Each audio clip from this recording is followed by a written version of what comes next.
Taiwan's oyster industry is worth 3.74 billion NT annually, making it the 7th largest in the world.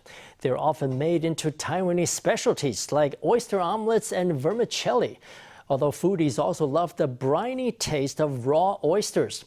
But the large oysters that are served raw take more than 3 years to raise.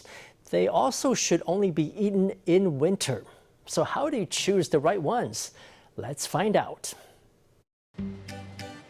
A huge raw oyster is placed on a bed of glowing coals. Its plump meat turned to heat evenly on both sides. Served with lime and ginger, everything you'd want is in one large mouthful. But for a stronger ocean flavour, you should eat it raw. 如何清洗它的壳叶的部分，把一些它的颗粒跟一些脏污给刷出来。 The chef uses a toothbrush to wash each fold of the oyster.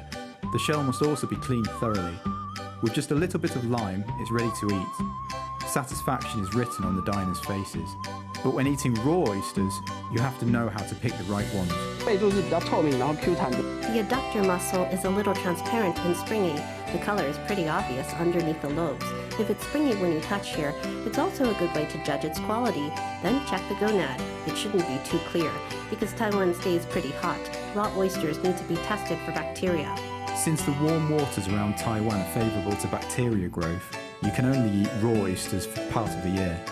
But compared with the Pacific oysters from the US and Japan that are larger and have a brinier flavour, Taiwan's Portuguese oysters are chewy and sweet and are often used in oyster omelets and vermicelli.